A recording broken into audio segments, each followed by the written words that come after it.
Nah, adapun dari kuesioner yang sudah saya bagikan ke rekan-rekan guru semua, jadi untuk kali ini saya ingin memberikan imbas tentang apa yang sudah saya dapatkan kepada teman-teman, yaitu tentang managing stres.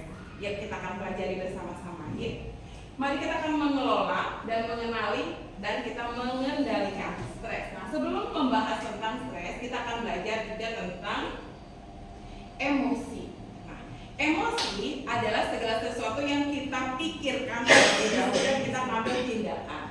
Kita mempelajari ada emosi itu suatu keadaan psikologis yang kompleks yang melibatkan pengalaman subjektif, respons fisiologis dan respons perilaku atau ekspresi. Kita akan lihat ada 6 dasar dari emosi dari manusia. Ini menurut dari Paul Ekman. Ada 6, ada happy, sad, sedih, kejutan, ketakutan, ya seperti itu ya. Dan tapi sebenarnya kita bisa melihat bahwa emosi itu banyak sekali macamnya. Ya, bisa lihat ya. Ya. Jadi itu dari 6 itu bisa dipecah menjadi beberapa macam emosi. Nah, dari situ kita bisa memahami bahwa setiap manusia atau karakter manusia memiliki emosi yang banyak. Kita mau pelajari bersama-sama, ya. Jadi, emosi dapat dikombinasikan untuk membentuk berbagai perasaan. Seperti halnya warna dapat dicampur untuk menciptakan nuansa lain. Seperti warna warna merah dicampur dengan hijau menjadi warna apa. Emosi juga seperti itu. Menurut teori ini, emosi dapat berfungsi sebagai blok bangunan. Emosi yang lebih kompleks atau campuran merupakan perpaduan dari emosi-emosi dasar tersebut. Sebagai contoh, emosi dasar seperti kebahagiaan, kepercayaan dapat digabungkan untuk membentuk cinta. Ya, kita akan lanjut. Jadi, emosi itu dapat membentuk cara kita berpikir atau berperilaku. Emosi juga dapat mendorong manusia untuk bertindak dan mempengaruhi keputusan yang kita buat dalam hidup kita. Kita melihat ya, ada 3 komponen emosi. Yang pertama itu komponen subjektif. Bagaimana pengalaman emosi seseorang itu mempengaruhi. Pengalaman sebelumnya mungkin dia punya riwayat cerita yang sedih atau cerita yang senang gitu ya. Komponen fisiologis, bagaimana tubuh bereaksi atas emosi tersebut. Yang ketiga, komponen ekspresi, bagaimana perilaku yang muncul atas emosi yang terjadi. Nah, emosi itu kita melihat ya, di dalam otak kita itu ada namanya amigdala. Amigdala itu seperti kacang almond bentuknya, itu merupakan terletak di lobus, memberikan stimulus emosi kepada manusia. Apakah emosi itu positif atau negatif? Amigdala itu menentukan. Misalnya ada stimulus, sensorik atau indera kita menangkap, otak kemudian mencerna. Nah, di otak timbullah persepsi. Nah, persepsi apa? Dikelola oleh amigdala tersebut. Baru muncullah emosi. Apakah kita emosinya marah, senang, sedih, kemudian otak itu mengirim sinyal ke tubuh kita sehingga merespon fisik kita. Apakah kita marah, apakah kita bisa mungkin melemparkan sesuatu, atau kita bisa memberikan pelukan atau cinta. Ya, jadi itulah respon. Makanya segala sesuatu yang kita lakukan itu dikelola oleh amigdala tersebut. Oke. Korelasi antara emosi dan stres. Nah, ini yang kita pelajari.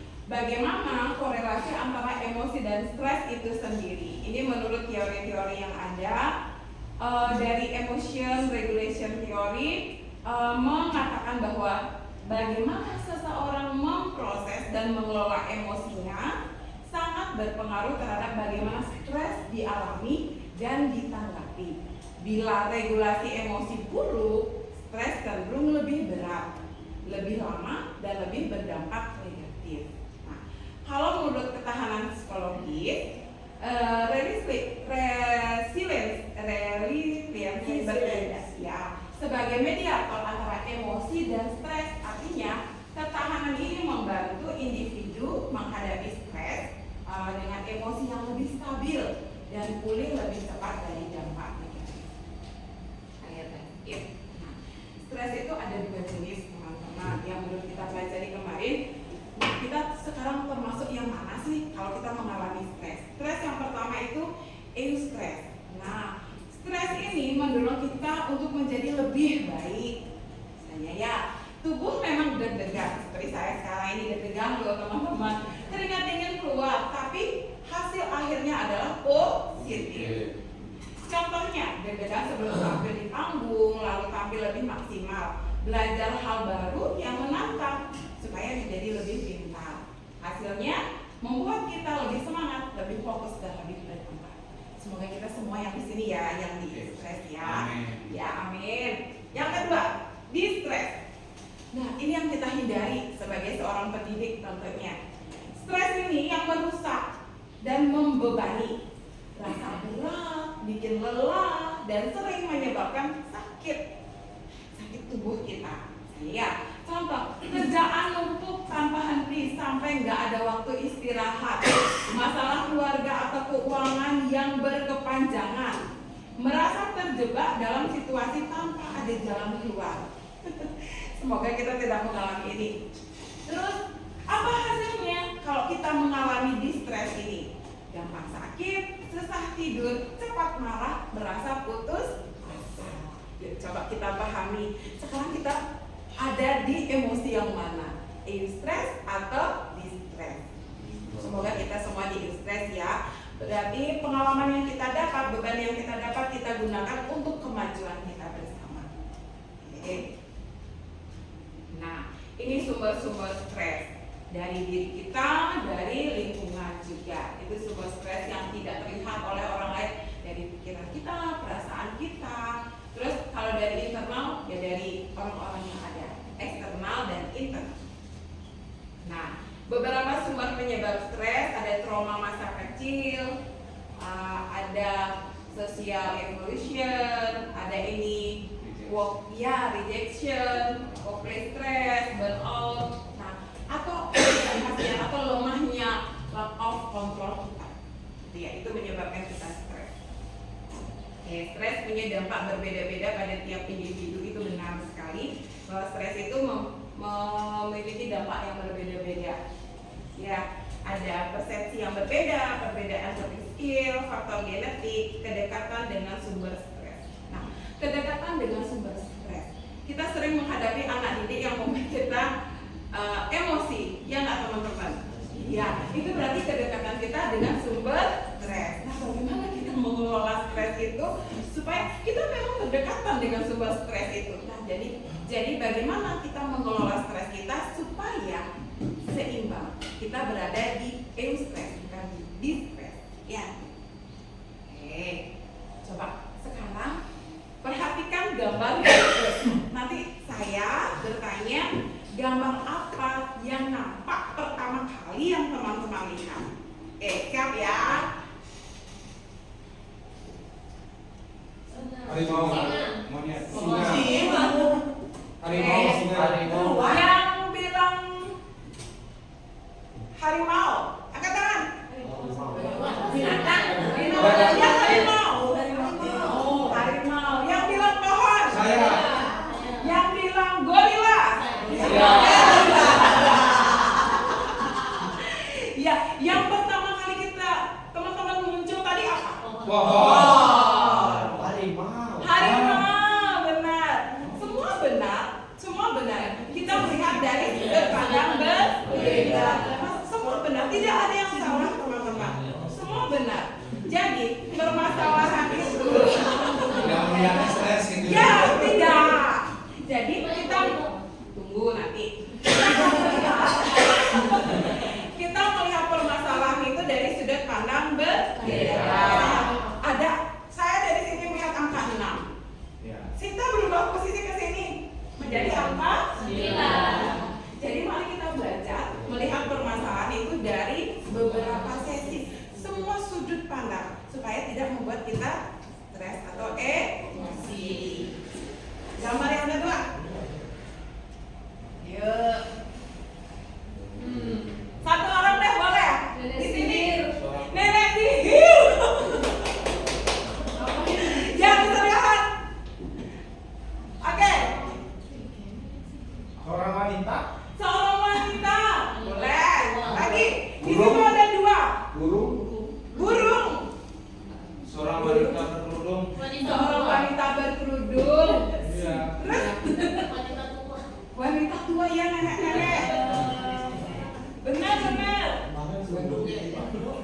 lebih dayanya itu.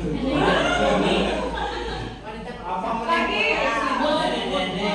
ada nggak yang melihat seorang anak? Ya. Ya, seorang anak menoleh ke sana. Siapa yang tidak melihat itu? Saya melihatnya. Ya, kita tahu tidak? wanita sih? Nenek tua, ya, benar. Nenek tua itu, ini sedikit, ini mulutnya. Ya. Ya, ini hidungnya besar. Iya, iya, iya. Seorang anak berarti kayak dia ini lehernya dia Iya, pakai iya. slider, terus ini dagunya. Oh, iya. di sana. Iya. Oke, ya dari situlah kita bisa melihat sudut pandang mana kita melihat dari suatu permasalahan. Jadi supaya kita tidak, ya benar sudah ketemu. Di April sudah.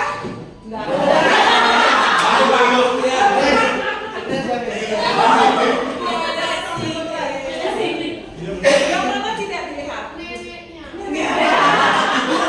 Yang menurut saya mulutnya yang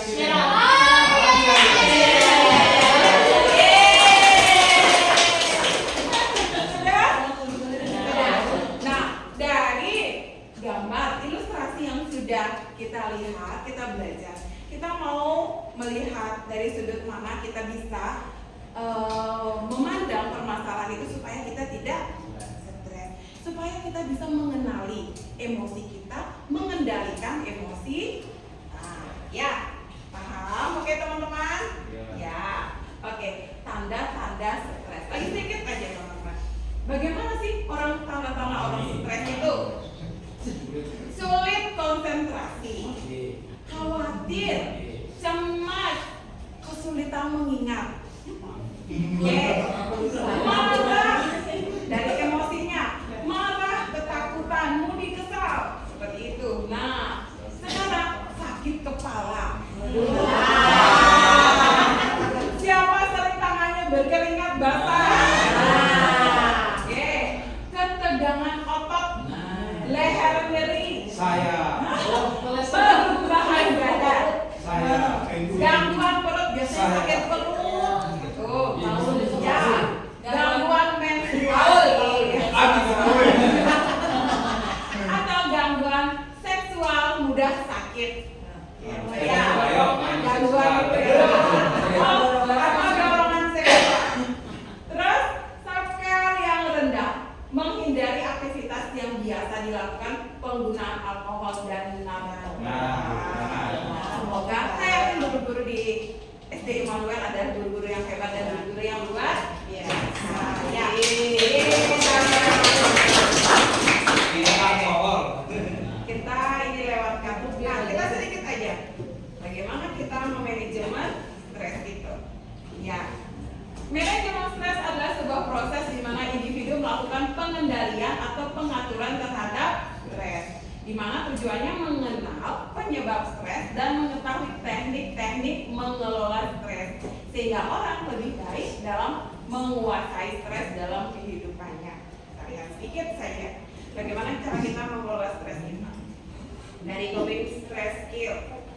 Nah, ini cara kita menghadapi tekanan hidup, sama seperti orang kepanasan, kita cari kipas angin atau minum es teh atau minum es buah. Dan di tubuh kita juga punya cara berbeda untuk mendinginkan diri saat stres. Nih, contoh kita mau cari menghadapi stres dengan langsung menargetkan penyebabnya.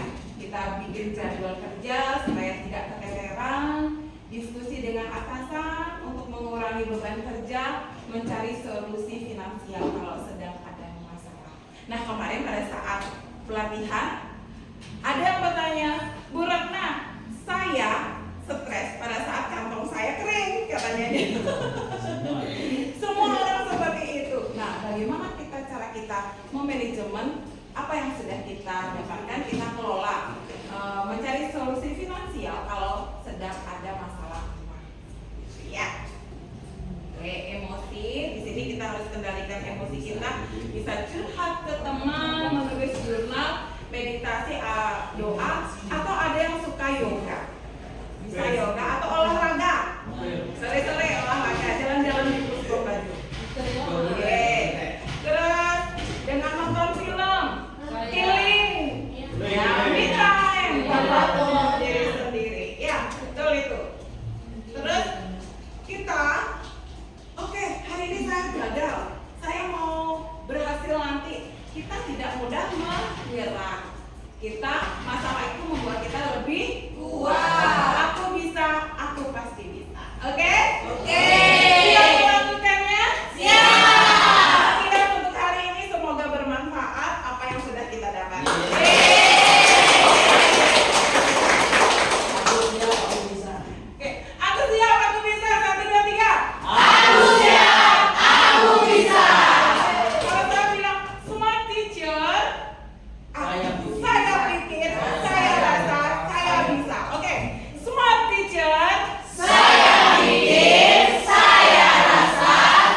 Literasi kesehatan